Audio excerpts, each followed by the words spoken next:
It all started with the fact that the main character, when he came to his senses, found himself in the novel about the unusual world Taoist and the monster in the body of a tiger. Some time later, two men discovered a dog that had been killed by someone. One man noticed that someone killed this dog without a single bark and left from here without leaving a trace, without even falling into a trap.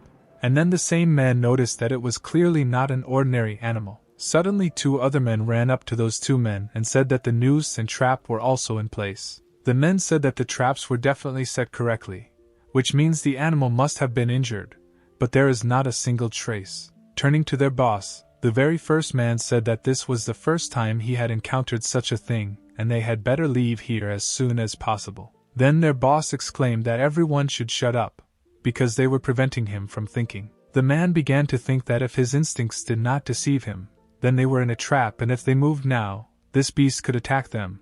But they could not remain idle. After thinking a little, the man said that they would leave from here and ordered that the others leave traps, which they would pick up tomorrow, and also that they stick together until they reach the valley. The boss wanted to add that the guys should not act rashly, but before he could finish speaking, a man suddenly fell to the ground. Someone's huge red paw pinned the man to the ground, and the claws left deep wounds on his chest. As it turned out, it was a huge tiger, which, a little weather, threw the man to the side with force. The men did not expect this beast to appear at all. Their leader could not load his crossbow, as his hands were shaking violently from fear. Suddenly, with its mouth open, the tiger rushed straight at the man, and then the beast began to swing its paws with sharp claws. A man with a severed arm, but still alive, said that they disturbed someone who should not have been touched. But still, the tiger was not going to leave anyone alive and attack the last survivor. The next day, in some village, someone asked about what they say is that today is that day. A man and a woman were sitting at the table and having dinner. One of them asked again. The other answered that today was the day of offering for the owner of the mountain. The man, taking a bite of food, replied that it was so, and it would be tonight. The woman asked who it would be this time, to which the man asked if she knew the local nobleman, and then said that it would be one of his slaves. And then he added that this slave seems to be still small, but her hair is white and her eyes are blue, just like a ghost. Night fell. The nobleman stood on the street, waiting for something, when suddenly someone called out to him. As it turned out, this was an old woman, and next to her stood a little girl covered with clothes. The gentleman answered the old woman that she was doing well for bringing the girl, and now she could go, and then added, already turning to the girl, that she should follow him. The girl, clutching the clothes that covered her in her hands, did not move from her place. Then the man shouted at her, and said that he told her to follow him, and only then did the girl come to her senses. The nobleman led the girl to the palanquin, where several men were already standing, who greeted the nobleman. When the girl sat down in the palanquin, the men picked it up and carried it somewhere, and the nobleman stood and watched, seeing them off. Meanwhile, the girl's hands were shaking very badly. The men carried this palanquin somewhere further into the mountains. Having left him at some point, I realized that they instantly, as if afraid of something, ran back. For some time nothing happened. The palanquin just stood on the ground. Then the girl decided to get out of it. When she got out of it, the girl immediately ran in some direction. Having reached the cave, the girl stopped, and exclaimed about what a big cave it was. But then, remembering something, she immediately fell silent and covered her mouth with her hand. The girl thought to herself that she would soon meet the master of the mountain, and therefore she should behave with dignity so that he would not get angry. She thought that she was the one who would become the bride of the lord of the mountain. Making her way deeper into the cave, the girl was shaking with fear and thinking about how dark it was here. Suddenly someone asked her who she was, which made the girl freeze with tears in her eyes. Trying to walk further, the girl's legs gave way and she fell to the ground, and her cape flew off. Suddenly, someone asked the girl even louder about who she was, while the girl was shaking with fear. Stammering, the girl wanted to answer, but could not say it properly. But after a little while and gathering her courage, she clearly answered that she was the one who would henceforth honor him as her husband, and said that her name was Chelsea. This time the tiger did not answer. Blushing a little, the girl covered her mouth with her hand, thinking that she probably said too much. Suddenly, a huge tiger came out from the depths of the cave. Standing up sharply, the girl screamed that she was told that the first time always hurts, but they told her to endure it if she wanted to become a bride. And then, placing her hand on her chest, she said that she completely belonged to him, her husband. Then the tiger shouted for Chelsea to get out of here, and the girl's hair and dress began to develop from the scream. The tiger said that he was not interested in all the nonsense that the girl had just said, causing the girl to freeze with a blank expression on her face.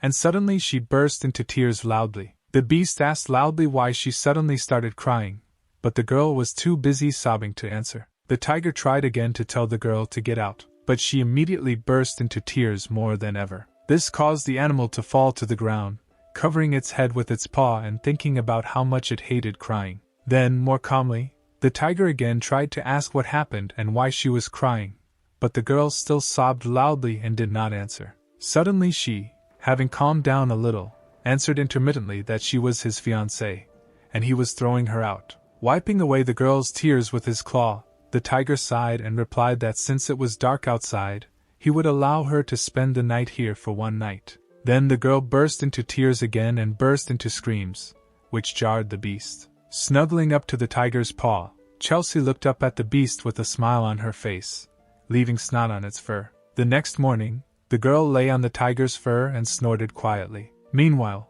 the beast was no longer sleeping, and was thinking about how long this girl had been sleeping. And then, remembering the appearance of this girl, white hair, blue eyes, he noted that there were very few people in the world with such an appearance, and noticed that she had leukemia.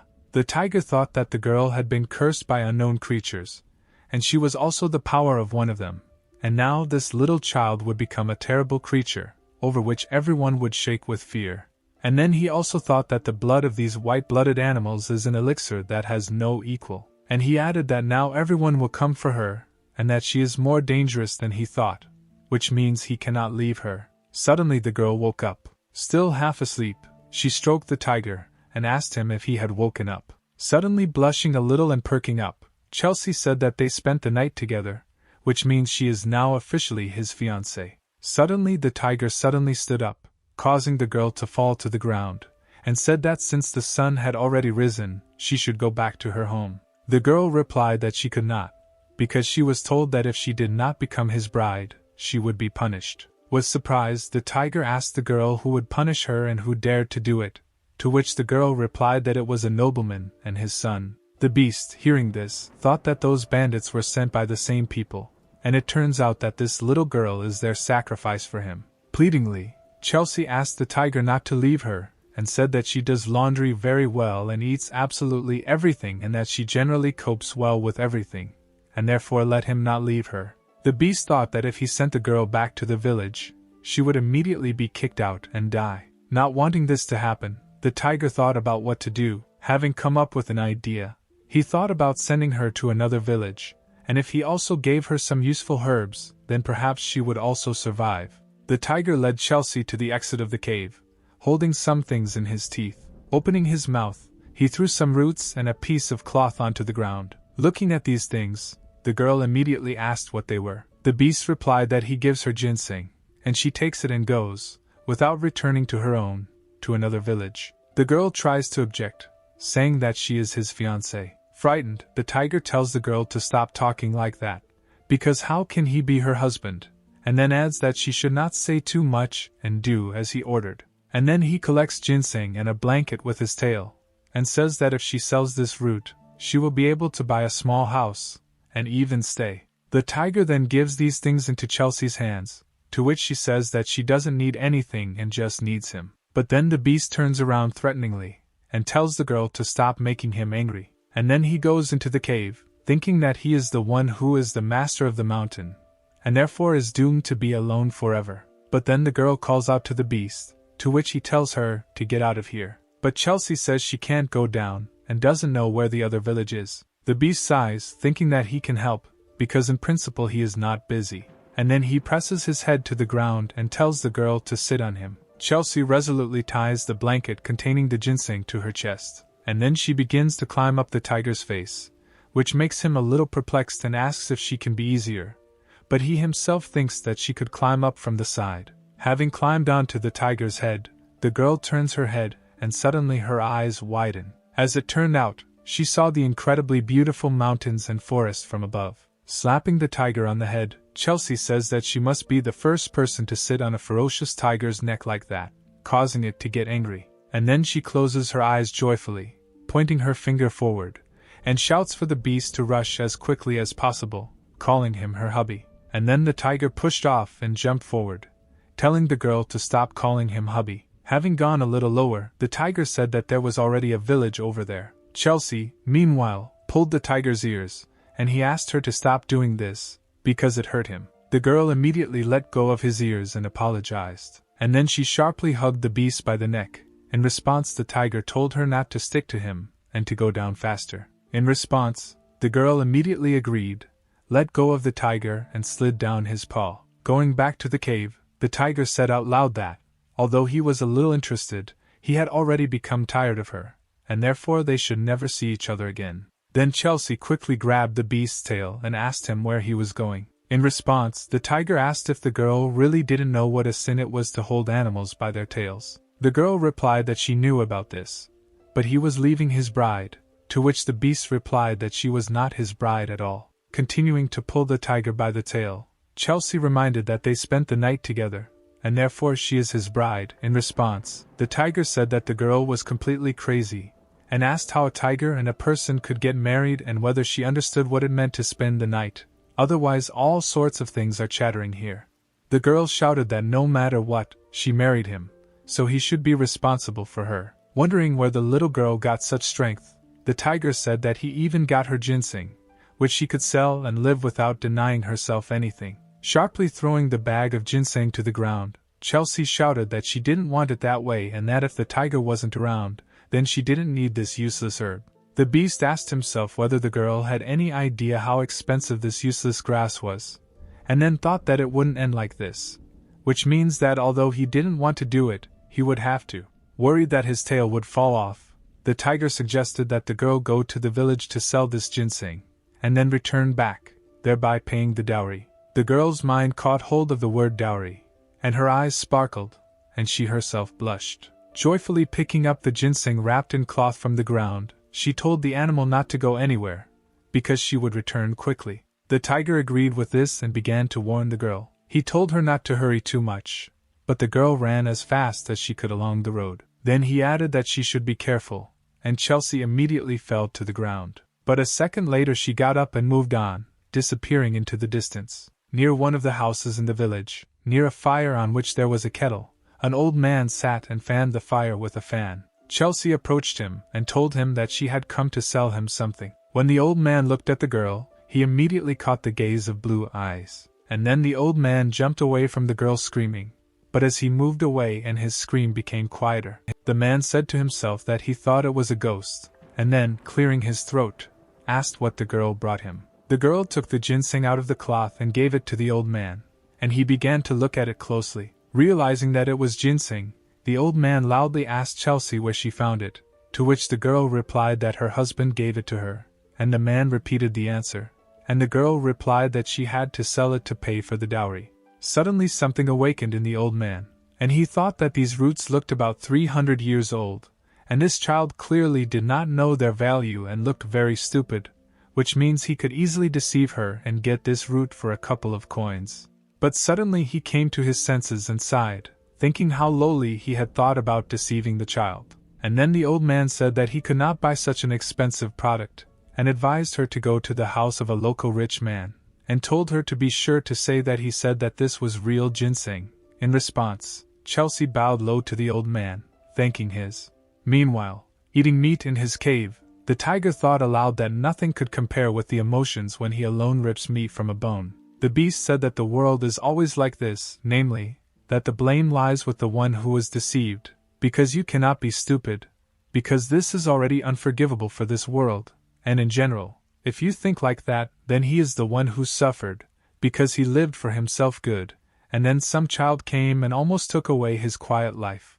But then he thought, what would happen if a girl suddenly came here with a dowry and might move? But after a second he dismissed this thought and said that he is the master of the mountain, and therefore how can he move because of some girl? Suddenly, a woman's voice asked him if he was worried, to which the beast asked again that he was worried about some girl. But then the voice replied that nothing had been said about the girl. Then, Feeling a little awkward, the tiger replied that he was worried about his ginseng. In response, the voice said that it was understandable that he was worried about him, because these disgusting people would definitely use dirty methods to get ginseng. The voice continued and said that perhaps they would beat this girl and take him away, or maybe, so that she would not spread rumors, I would kill her altogether.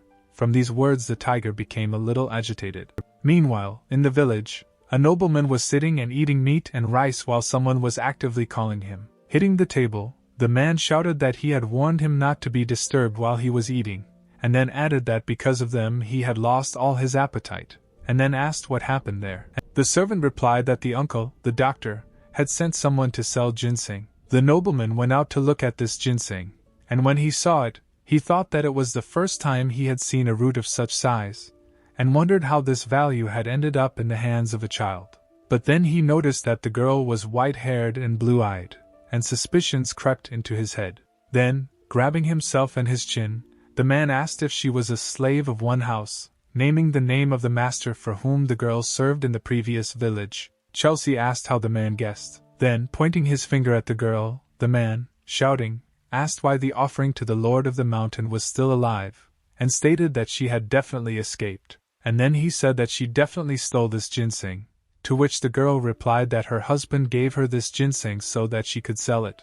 But the man did not believe her and, without ceasing to scream, said that the girl was not yet old enough to get married, which means she was definitely lying, and declared that she was a thief and a runaway, and ordered the servants to take the ginseng from her and drive her away.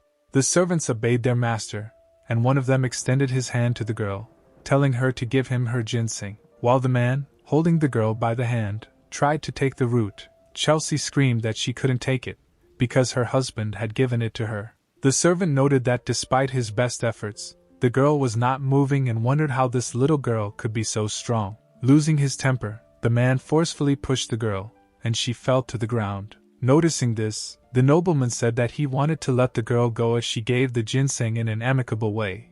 But now it wouldn't work, and ordered straw to be brought. Still clutching the root in her arms, Chelsea, bursting into tears, tried to justify herself while a servant approached her with a stick in his hand. The man, with a sharp movement of his hand, raised the stick above his head, intending to hit the girl, and said that now they would see how her pain receptors work. Evening had already come, and Chelsea, barefoot, walked on the ground, never ceasing to cry and say how much she was in pain and what should she do, because her ginseng had been taken away from her. But returning to the place where she parted with the tiger, she found no one there. The girl froze and called her husband, and then she started running around, calling out to her husband and saying that Chelsea had already returned. Suddenly she stopped in front of the forest, from where voices were heard saying how delicious it smells like girls. Some black monsters crawled out from behind the trees, saying how sad it was that the girl was alone, and how poor she was. They got closer and closer to her, and asked that she was probably sad and in pain, and then they told her to come to them, because they would be with her, and would never leave her. Chelsea gave in to persuasion and slowly approached the monsters. Suddenly one of them opened his mouth and shouted that he would rip the meat off the girl. But suddenly something was cut by this monster. As it turned out, it was a tiger who said that how dare an empty soul like this covet what belongs to him. Standing behind Chelsea, the beast raised its head and opened its mouth, in which some kind of blue energy was collected.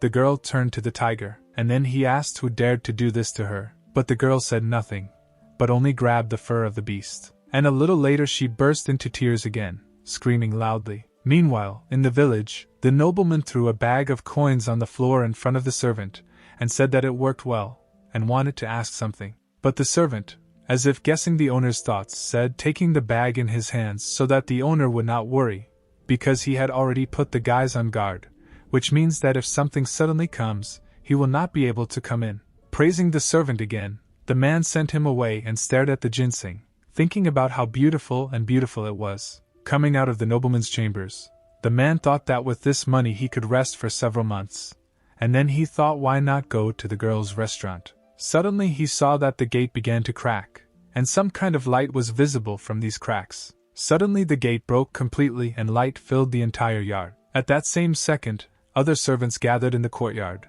asking who dared to break into their master's house. Suddenly they were surprised to notice that it was their recent guest. The servant who had previously beaten the girl asked how she dared to come back here, and then said that apparently she had received few blows then and now she wanted to die. Suddenly a tiger came out from behind her, and said that they would see who would die today. The nobleman, hearing a noise in the courtyard, came out of his chambers and, shouting, asked who was making noise under his house at night. But suddenly a man flew towards him and broke the doors. The tiger, entering further into the yard, asked, calling them bastards, whether they dared to touch the girl. He asked if they gathered together and beat the little girl, and that's all they could do, while all the men were shaking with fear. Declaring that these people were worse than trash, the tiger opened its mouth and began to collect holy energy there. Having said that he would nobly return to them everything that they had done to the girl, the beast raised its paw, releasing its claws. But then Chelsea shouted for him to wait,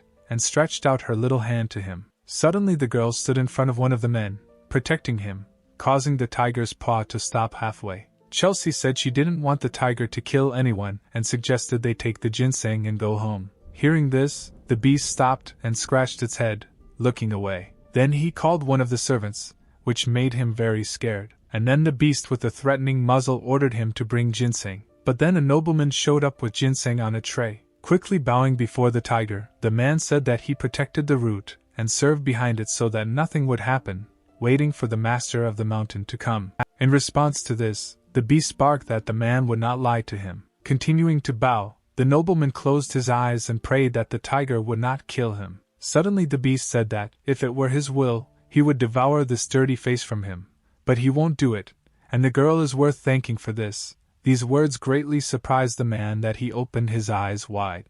And then the tiger said that the man should give him all his wealth in return, and if he left even 1 grain of rice for himself, it would end badly for him. Shaking with fear, the nobleman ordered that all his wealth be delivered to the mountain as quickly as possible. Hearing this, the tiger and Chelsea disappeared, leaving behind a blue haze. After this, the man turned gray with fear, thinking that the husband the girl was talking about turned out to be Spencer, the owner of the mountain, which means she is the bride of the keeper of the mountain. Waking up the next day in his cave, Spencer wondered how everything had turned out this way. He looked at the riches that were delivered to his cave, and mentally mourned his calm, cozy nest, his calm, routine life. Chelsea, meanwhile, said she found wild raspberries, and then she tried to put the berries into the tiger's mouth while he was still in prostration. Having put in the berries, the girl with a smile on her face asked if it was true that these berries were delicious. Thinking that he had brought her back, but nothing had changed,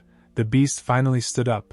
In response, Chelsea asked where it was going. Heading towards the exit of the cave, Spencer replied that he was going to drink water, to which the girl replied that she wanted it too, and ran after him. A tiger and a girl walked together through the forest to a pond. Then Chelsea, tugging at the tiger's fur, says that she is tired and asks how long they have to go, to which the beast replies that they have come, and a pond opens before their eyes, over which fireflies fly. Suddenly a catfish flies out of the reservoir, and he says, turning to the owner of the mountain, that they have not seen each other for a long time. In response, Spencer says that he really does, and asks how he is doing, to which the catfish replies that as soon as the tiger came, his life got better, and Chelsea, meanwhile, laughs quietly, thinking about what this fish is saying. Why should she so funny?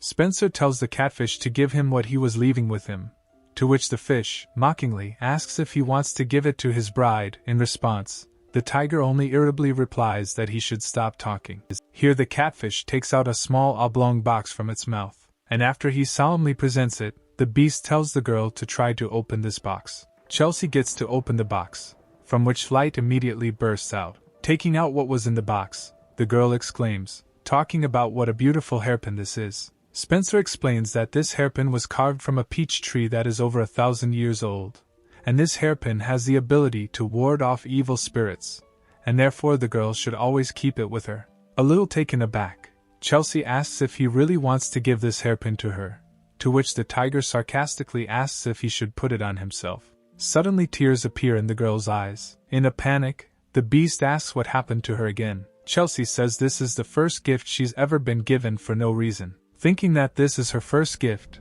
the girl presses it to her chest and mentally vows to take care of it. The next morning, the girl again sleeps on the tiger's fur, not letting go of her new hairpin. Spencer turns to the girl, who is muttering something in her sleep, and then he stands up abruptly.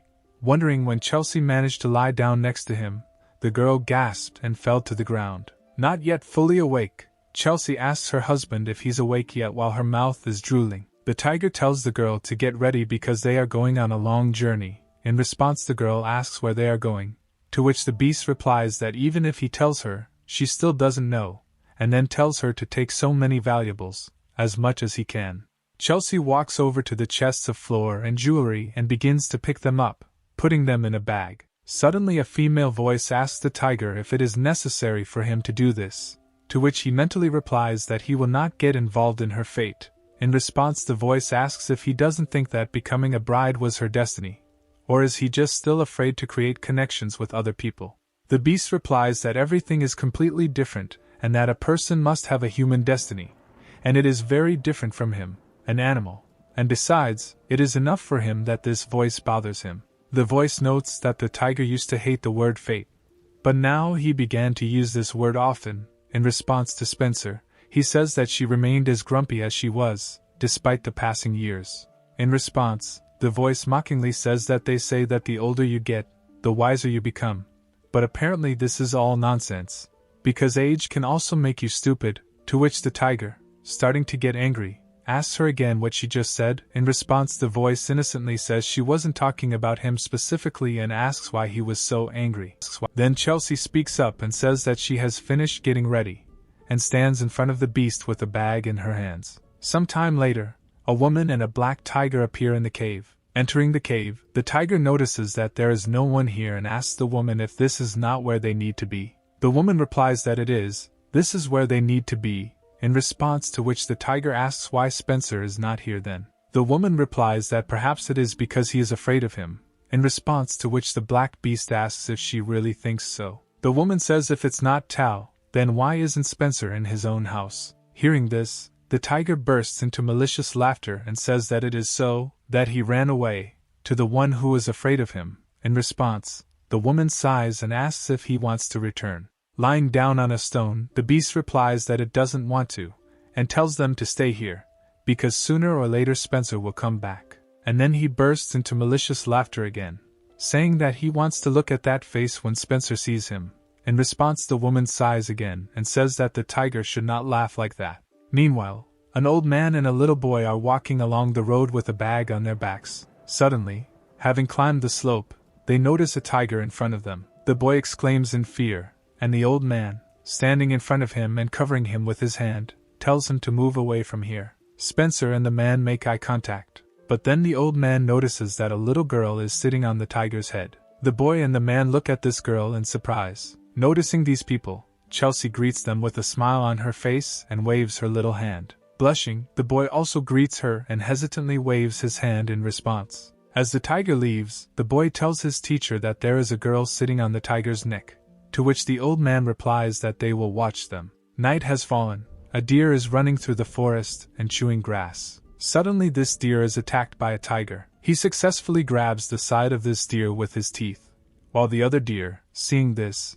runs away in fear. Holding the deer in his mouth, Spencer thinks about why he constantly has to share his prey, but then calms himself down, thinking that they will soon reach the village. Having carried the deer, the beast says that this is dinner, in response to which Chelsea runs up to the tiger, and is surprised at how quickly the beast caught this deer. And then she says that you think that among the tigers, Spencer has the most excellent hunting skills. The slightly stunned tiger replies that it was very easy. And then, scratching his nose, he says that he can get anything if he just tells the girl. Then he tears off the deer's leg and gives it to the girl, telling her to eat it. Chelsea responds by saying that she doesn't eat raw meat. Spencer is surprised by this and asks if she doesn't even know how to start a fire, to which the girl says she doesn't know. Suddenly the old man, whom they had previously met, notices that the tiger and the girl are having a little trouble, and says that they can share fire with them. Chelsea thanks the old man and says that they can share the meat with them in return,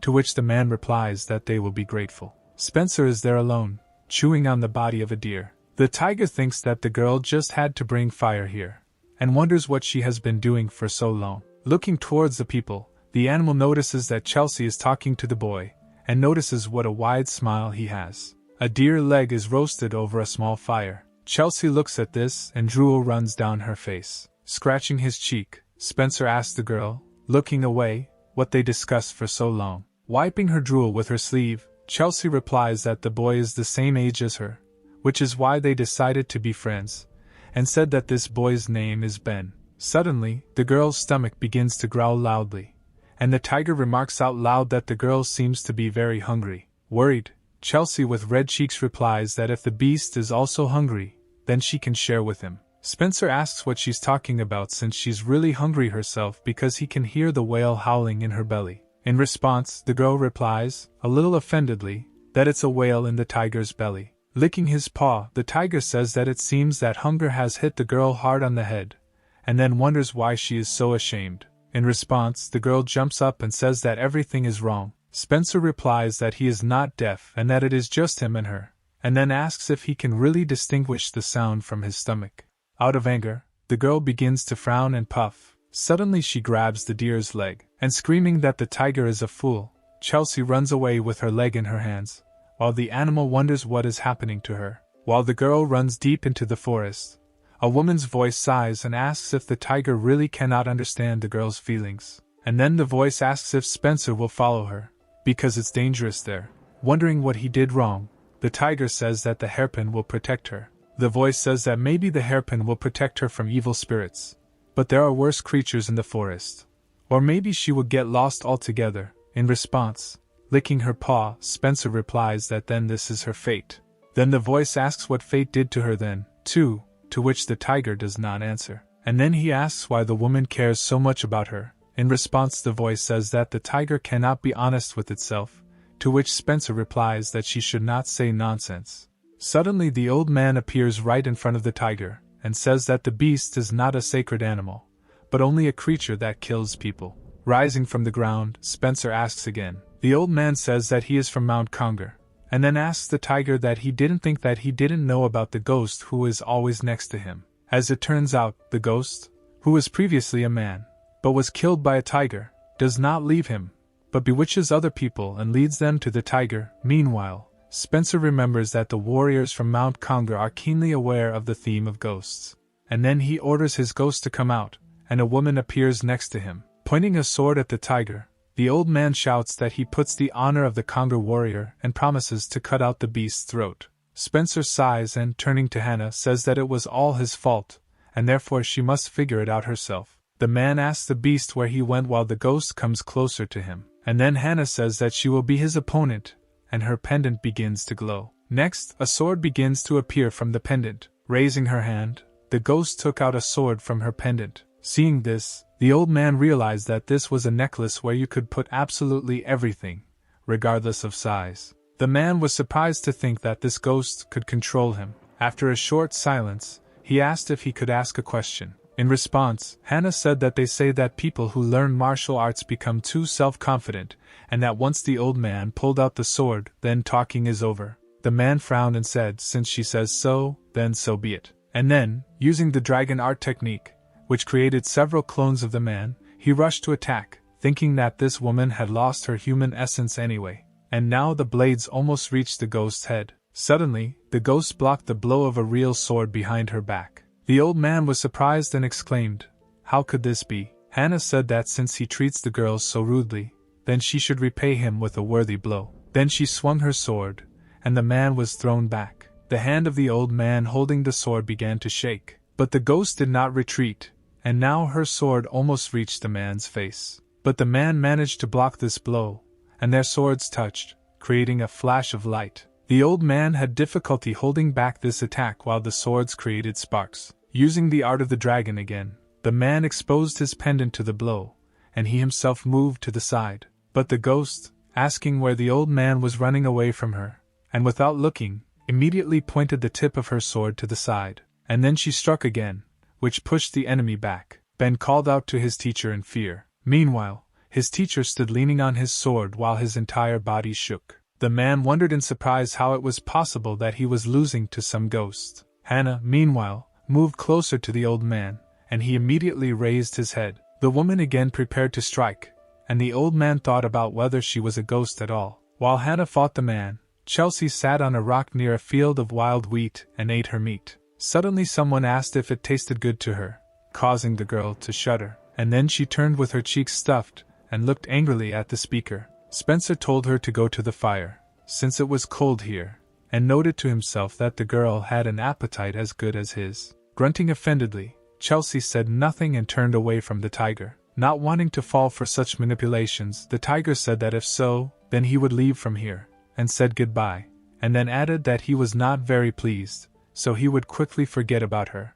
The girl did not expect such a reaction at all and turned around in surprise, and then she ran after the tiger. The beast thought that it couldn't be otherwise, because she was just a child. Suddenly Spencer noticed something and his eyes opened wide. Not expecting the tiger to stop, Chelsea gasped and cut herself on his leg. Raising her hand to her bruised nose, she asked why the tiger stopped. Coming forward, he told the girl to be quiet, and then he ordered whoever was hiding here to come out. Chelsea hid behind the tiger in fear. Suddenly someone said that he would not say unnecessary words, and then he ordered to leave the girl and leave, and then said that if he did this, he would spare the tiger. Spencer noted that it looked like they had entered Black Soul territory. He looked at the girl and thought that he expected this to happen, but did not expect it to happen so quickly, and began to think about what to do. And then the tiger suddenly asked what the speaker promised, that he would not touch him if he gave him the girl, and thought that first he needed to survive. The girl, meanwhile, looked at the tiger in surprise. The Black Soul noted with mockery that the beast knew its place, and then replied that he was keeping his promises, and then once again ordered him to leave the girl and disappear. The girl called Spencer hesitantly. Looking at Chelsea, the tiger ordered her to let him go. In a panic, the girl asked why he was doing this. Was it because she was angry?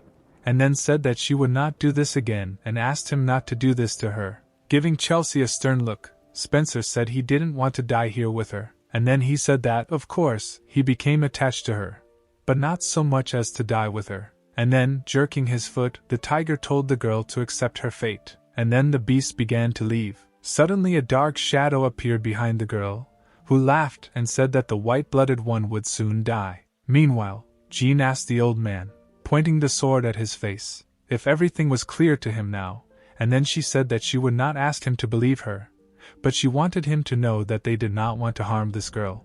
And then she removed the sword from the man's face while he remained silent. Sighing, the old man replied, "What else can he do? Even if he doesn't believe, he must believe." With a smile on her face, the ghost said that it was good that he understood everything, because there was nothing more stupid than not knowing his place. And then she asked what the man was doing here with his student, to which the old man replied that they were spiritually training here. Hearing this, the woman said that here you can find something that you cannot find anywhere else. Standing up with a broken sword in his hands, the man said that she was right, and that is why they came here, believing the rumors. In response, the woman asked what kind of rumors. The old man said that since ancient times many people have been dying in these places. Hearing this, Hannah asked the man to continue his story. The old man said that all the corpses were without limbs, and they cut the skin of their stomachs, as if they wanted to find something there. The woman's thoughts caught on the phrase "wanted to find." Suddenly the ghost and the old man felt something. They looked around and noticed some green smoke rising from behind the trees. Hannah suggested that something must have happened. Waving his sword, the Black Soul repeated the word "white blood" as if he was savoring it. And then he said that for more than 200 years they have been saying about white bloods that there are no more of them left. Smiling, he said that in this world there is no peaceful person more fortunate than him. He extended his hand towards her. The girl looked at him with an empty gaze, and the Black Soul told her to go with him. Throwing Chelsea over his shoulder, the Black Soul went somewhere. The girl, meanwhile, recalled how, when they saw her, all the boys began to shout insults and throw stones at her, and told her to leave their village. She recalled how after she looked back at them, they would run away in fear. She recalled how one day she held out her hands with a broken bowl and asked for food, but instead of helping, they poured slop on the girl. And then they asked her how she dared to come here, and they said that she was bringing bad luck to their village. She recalled how she had to sit outside in winter without warm clothes. But suddenly one day someone approached her. As it turned out, a nobleman approached her. This nobleman took her with him, and he gave her clothes that were not torn. He also gave her a warm blanket. But suddenly the woman who was in the room with her threw a pillow at her and shouted at her to get out and not dare to approach her. So the girl began to work as a servant in this gentleman's house, where she was constantly shouted at. She recalled how one day, when she was unloading a cart, one of the servants said that if she did not finish it in a given time, then she would not see food today. Then the girl thought that she needed to work harder so that she would not get kicked out, and that she needed to be harder because she didn't look like them. Suddenly she heard some girls congratulating one of them on the fact that she had been proposed to, and that she would no longer have a family. Chelsea decided to watch them through the fence, while the girl boasted that her future husband gave her an engagement ring. Suddenly someone called out to the girl and asked what she was doing there, and then she was beaten for being idle. Sitting on the roof at night, Chelsea thought about love, marriage, family, and imagined that that star was her husband, and then she said to herself that she heard what those girls were talking about. She said, looking at the sky, that she didn't quite understand everything, but these were very beautiful words. And then she asked the stars and the moon if she, too, could get married, if she would have the only one who would protect her and scold others for scolding and beating her. She asked if she would have someone who would love her and do everything for her, if she would have only her husband. Thinking about this, Chelsea laughed and waved her legs. Suddenly one day the master said that she should marry Spencer. Hearing this, the girl blushed. While going about her business and thinking about her future marriage, she blushed every time. Chelsea thought about what her husband would be like. She didn't want him to have a cool look. She did not demand some angel for her husband. The girl smiled, thinking that she would also have a family, and that she would no longer be alone, and that her husband would be a tiger. Chelsea learned that her husband would be a tiger from one of the girls. This girl said that it is unknown when he will decide to eat her, his bride. Hearing this, the girl got scared. When she was being prepared to be sent to the mountain, she was no longer happy, but only thought that she was taken into the house as a homeless person, dressed in clean clothes, given a room, just for this moment, which means that in the end she could not become a person, she is just a ghost in human form. Meanwhile, the black soul reached his refuge, and he hit the stone with his sword. Taking a knife in his hands, he said that the girl's blood and body would belong to him, and this would be bliss. As the black soul approached Chelsea, he said that he would not abandon her like the tiger did. Taking her head and preparing to plunge a knife into her, he told her that she should not be sad, but that she should be reborn again. And then the edge of the knife began to approach Chelsea, but she only thought that she did not hate Spencer, because meeting in friendship with him, his warm hugs, what he did for her, what he gave her made her happy. And so the girl prepared to die with a smile on her face. But the knife did not strike, and the crippled black soul fell to the ground. As it turns out, Spencer came out of nowhere and tore his arm off. The black soul screamed furiously, swearing at the tiger. And the tiger, in turn, called Hannah, still holding his hand in his teeth. And suddenly some black smoke appeared behind the girl, and Hannah emerged from it, and asked Chelsea if she was okay. Turning around, the girl asked who this woman was and what was going on here. The woman replied that her name was Hannah and she was a ghost who did not leave Spencer. In response, the girl said that her husband hated her. In response to this, the ghost said that this creature was very strong, and it was probably a strategic move. And then she added that the tiger values the girl very much, which is why she shuddered a little and said that then he said that everything was completely wrong. Hiding behind the invisibility cloak, Hannah urged Chelsea to look at the beast, to look at how he was trying to protect her. And then she added that the enemy was much stronger than Spencer,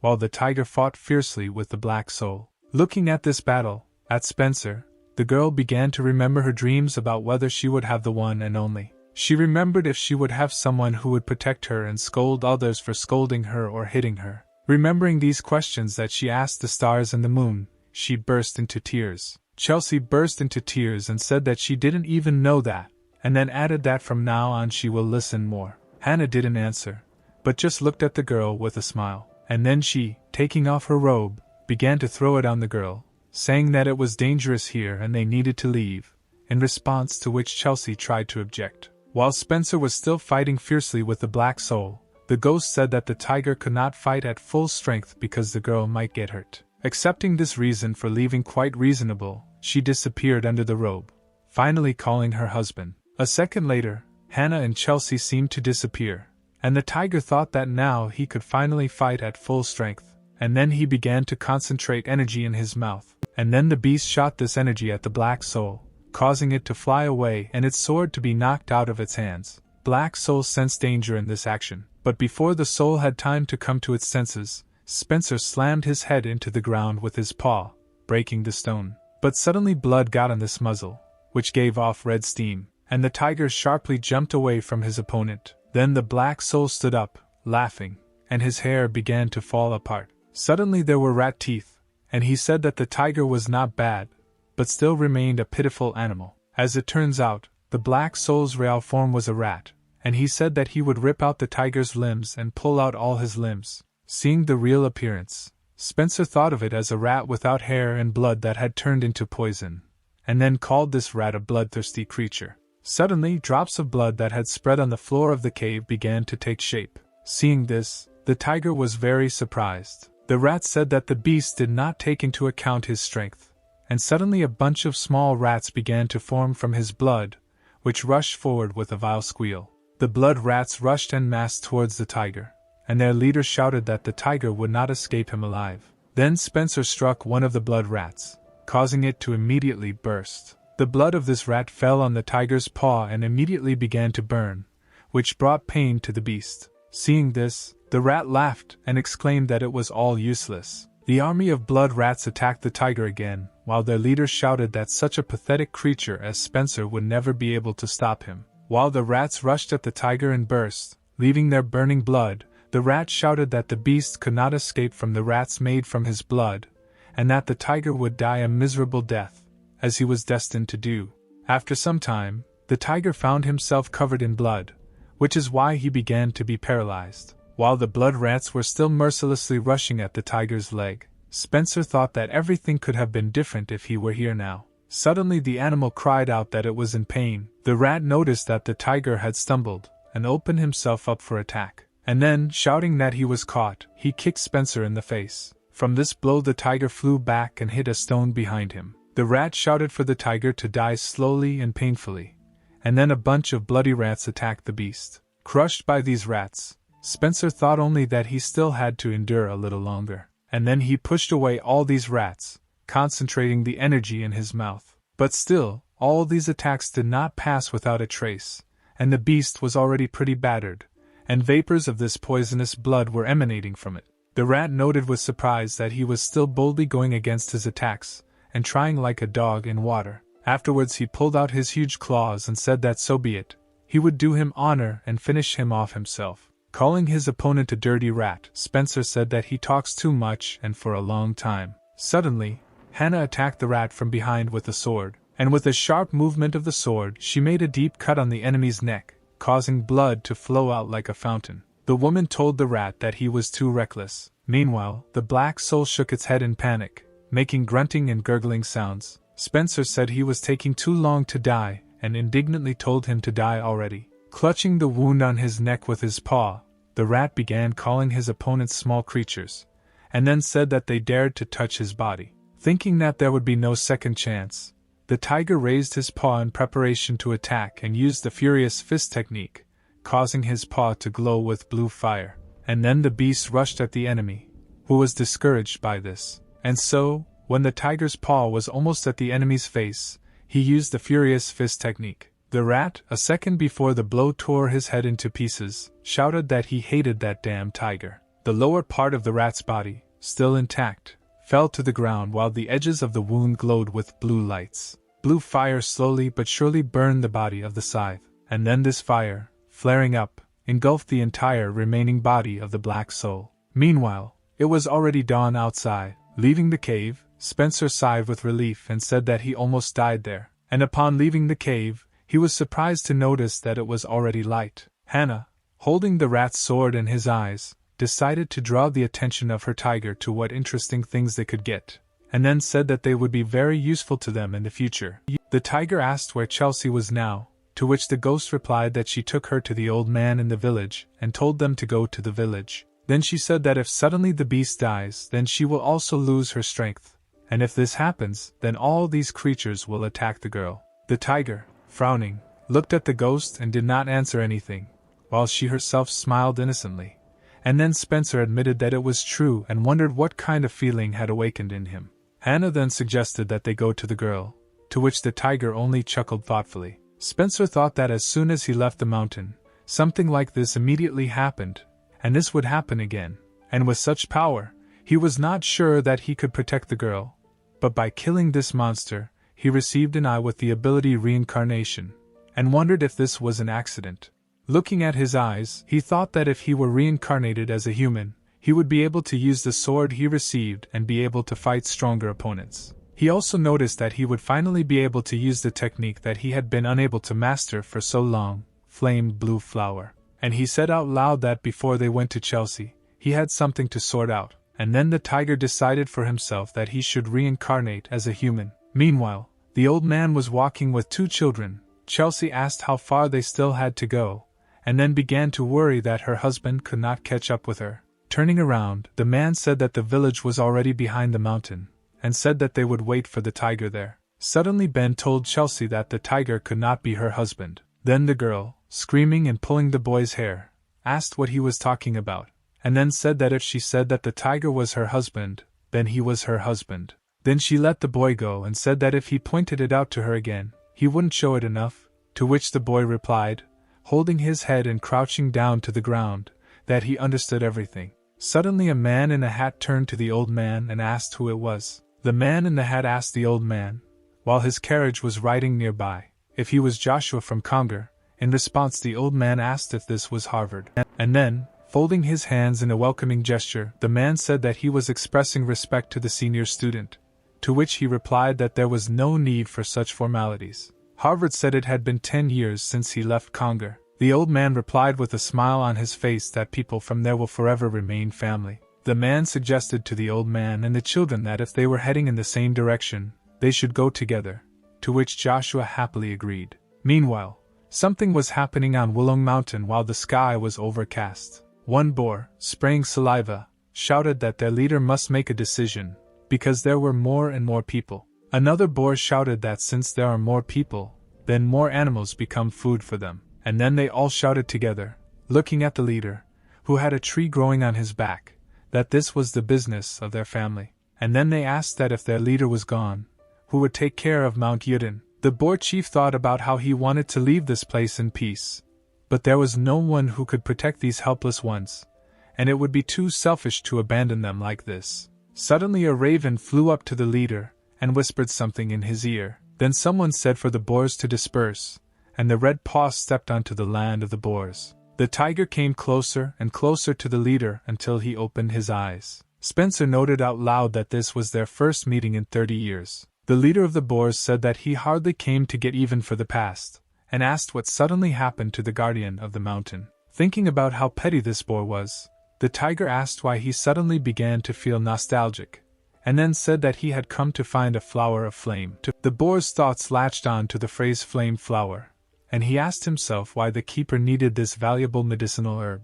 The chief said that he had this flower, and the tiger thought that he doubted that he had it, but still he had it. Then the boar said that the tiger must do him a favor, and if he refuses, he will not take even a pebble from this mountain. Spencer asked about the service. The leader said that if the tiger was the one who defeated that bloodthirsty rat, then it would not be difficult for him. The beast reluctantly agreed and asked what he wanted to ask for. Squinting slyly, the boar said that it was not difficult at all, and then added that he just needed to follow his son and help him. Some time later, many wild boars began to descend from the mountain. The tiger was walking somewhere with them. Hannah noted that there were a lot of wild boars here, and then asked if they had accidentally fooled the tiger. Spencer replied that nothing could be done, he couldn't fight all these pigs alone, and the main thing was that he got this flower. And then he added that they would see what would happen, and if something unexpected happened, they would run away. The son of the boar chief turned to the crowd and said that they had arrived,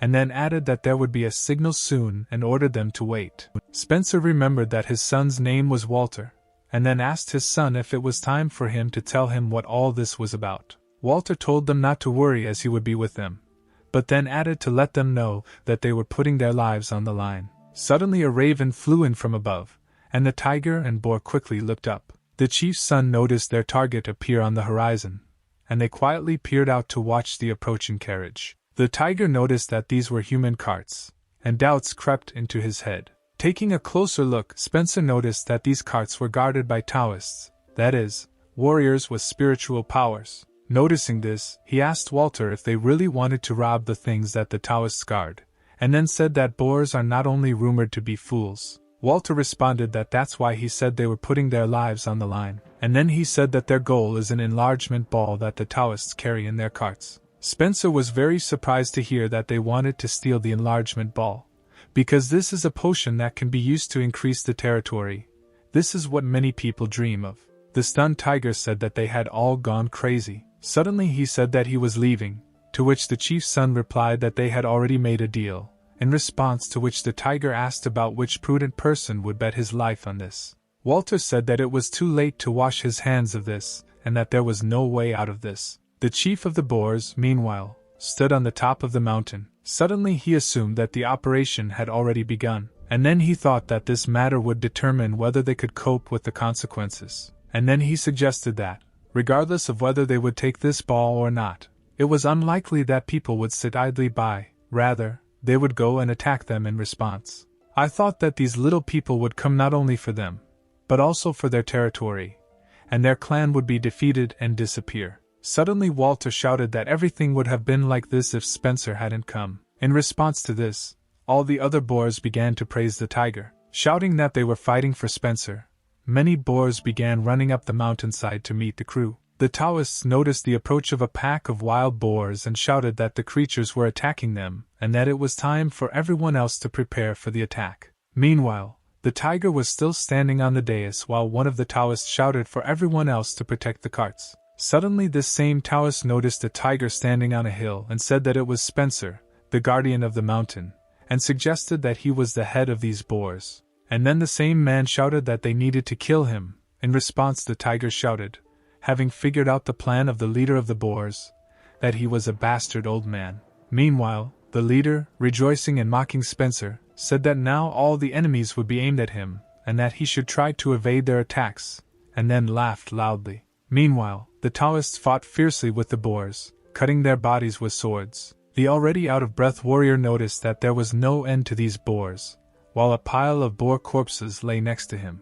A whole mountain had already formed from the corpses of the boars killed by the Taoists, but the boars still did not stop their advance. Hannah noticed that the boar chief had set them up, and then asked Spencer what they would do, and then suggested that they could immediately go back to the mountain. The tiger irritably replied that this is exactly what their opponents are trying to achieve, and he cannot afford to give what they want. And then, preparing to enter into battle, he told the ghost that now their opponents were Taoists, and therefore he should be more careful. Covering herself with her invisibility cloak, Hannah replied that she understood. Meanwhile, a gentleman sitting in one of the carts noticed that the wars outside still could not calm down. As it turned out, it was Harvard, who said that he would go there alone, and then ordered Joshua to stay inside with his students. Meanwhile, Ben and Chelsea were sitting at the table eating, and an old man was sitting next to them. As soon as one of the Taoists noticed that his master had left, he told him that he could rest, because they could handle it themselves,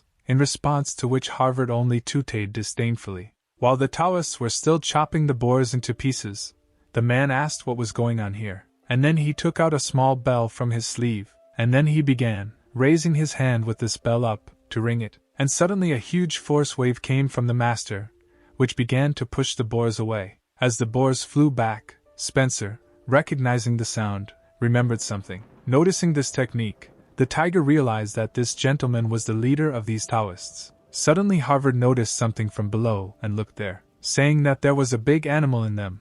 The man turned to Spencer, causing him to cower in fear. Taking out a talisman from his sleeve, the gentleman with an ominous smile on his face said that this tiger would make a good skin, and then he used the talisman, and some things that looked like tree branches flew out of it. Fortunately, Spencer managed to dodge this attack, and the branch did not hit him. The man, frowning, thought with surprise that this dirty animal was still able to evade. Looking at the branch next to him, the tiger thought that if this thing had hit him, he would have already died. The beast noted that this is, without a doubt and exaggeration, a powerful spiritual force and who would be hit hard. Looking at the master, who pulled out even more talismans from his sleeve, the tiger concluded that he was a very skilled fighter. Making a gesture with his hand, the man said that the beast would definitely not be able to evade this, and his eyes turned orange. Using the power of 1,000 strike technique, the man used the talismans, which now stood in a semicircle above him,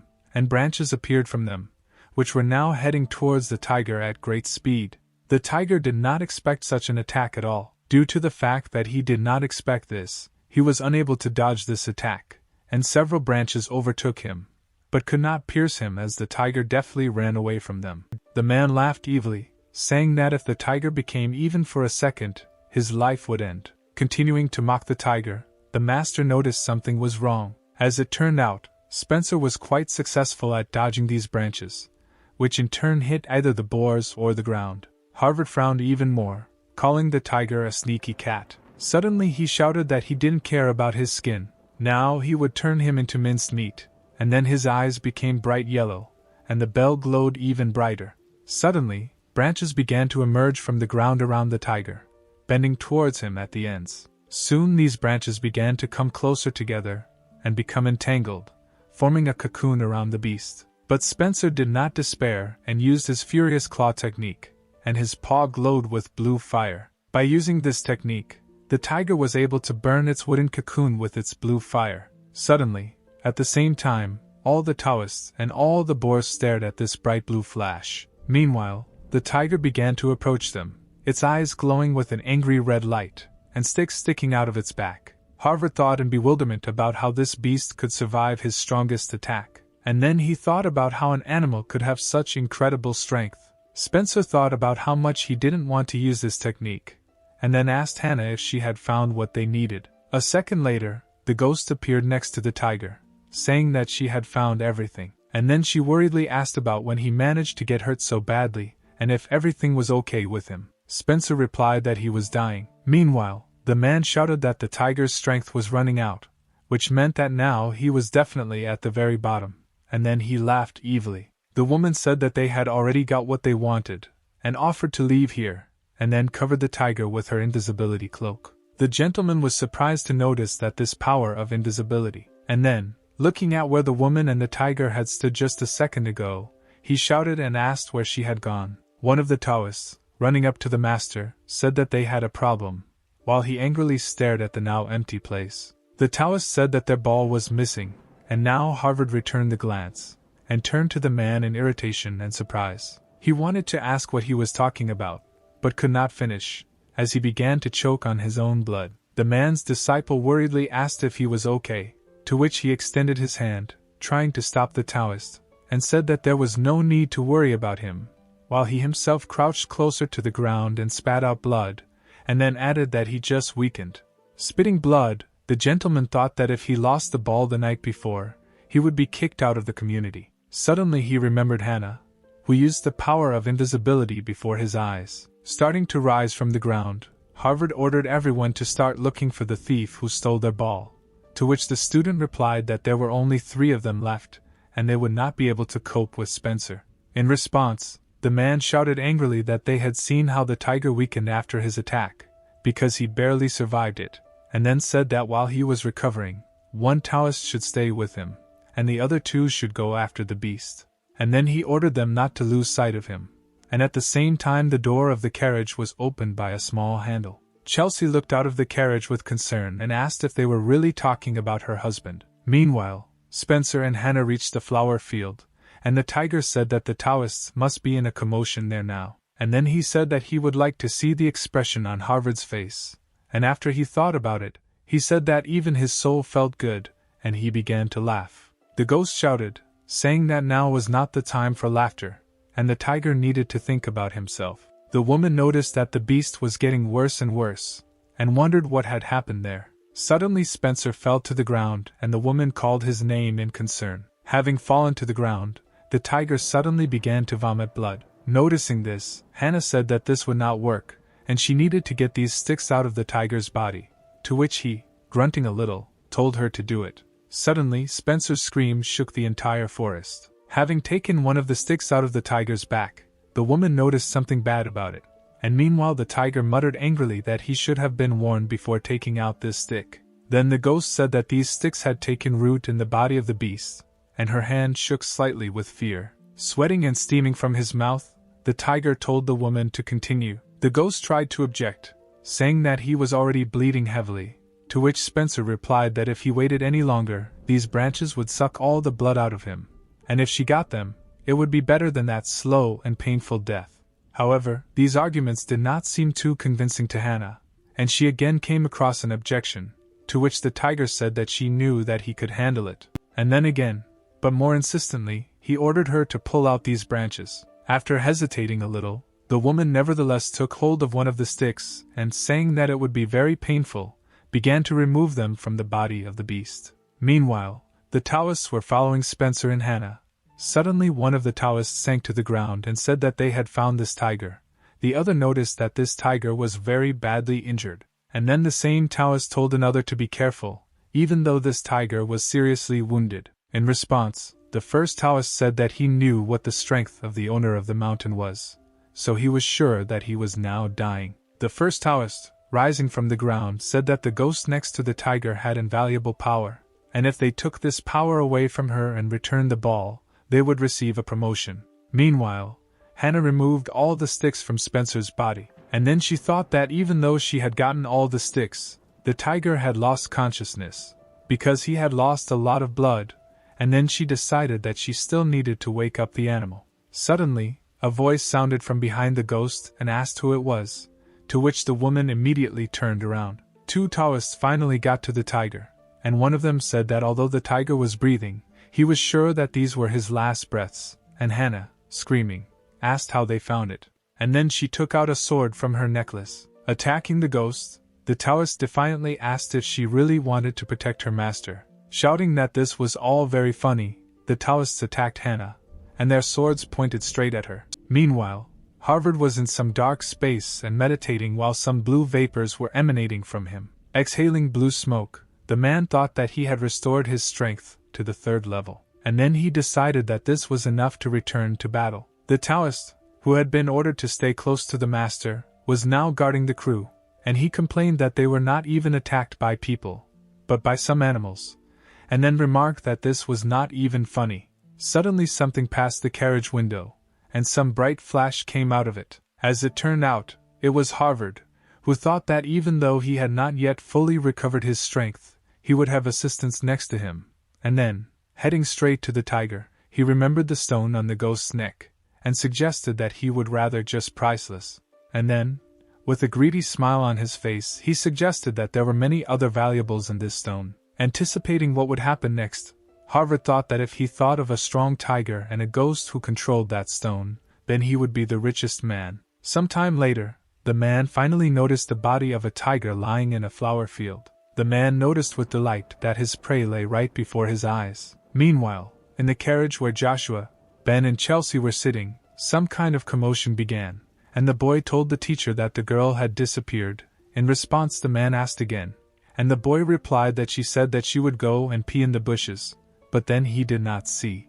Going out into the street, the old man cursed quietly and exclaimed that it was very dangerous in the mountains. Meanwhile, Chelsea was walking uphill somewhere through the forest. Sweating a little from getting up, she thought that she was sure that those people were talking about her husband, and although she doesn't know why they fought, she knows for sure that her husband came for her. So the girl decided that now she would go to him. It was already getting dark, and Spencer was still lying in the flower field, and the flowers were in his blood, and Harvard came closer to the tiger's body. Grinning, the man suggested that the animal died while pulling out its branches, and then thought that it was obvious and complained about how boring it was. Looking to the side, the Taoist said that since the tiger died, that means the ghost has evaporated, which means her little thing is somewhere here and we need to find it. Having examined the area near the tiger's body, the man was surprised to note that the necklace he was looking for was nowhere to be found. Starting to shake with anger, Harvard assumed that one of his students had already taken this necklace.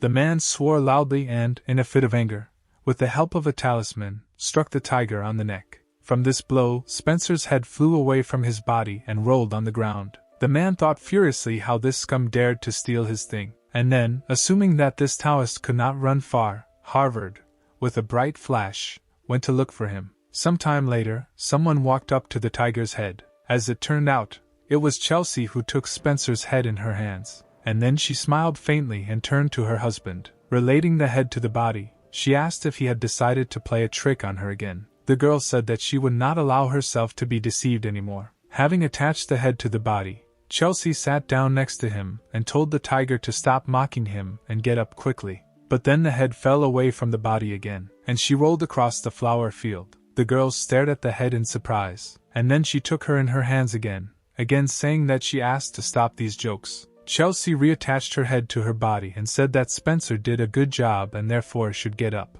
But the beast did not get up, and its head fell off again. Then the girl burst into tears, and then she completely burst into loud sobs near the lifeless body of the tiger. Meanwhile, Hannah carried Spencer on her shoulder, saying how heavy he was. Suddenly she dropped it to the ground. From this blow the tiger suddenly opened his eyes. Rising sharply, the beast wondered when he had time to pass out, and the ghost was glad that he finally woke up. Suddenly Spencer noticed something strange in the form of a woman. As it turned out, Hannah was slowly evaporating. A few hours earlier, she had fought 2 Taoists. Swinging swords flickered in the air with a bright flash. One of the Taoists was amazed at the strength of this ghost and replied, "At this rate they will lose." Suddenly an idea came to his mind, and then he pulled out 2 knives from his sleeve, and, saying that if the tiger dies, the ghost will also die, the man threw these 2 knives at the body of the tiger. And now there was a second left, and these knives would plunge into Spencer's head, killing him. But suddenly Hannah runs up and protects the beast with her body,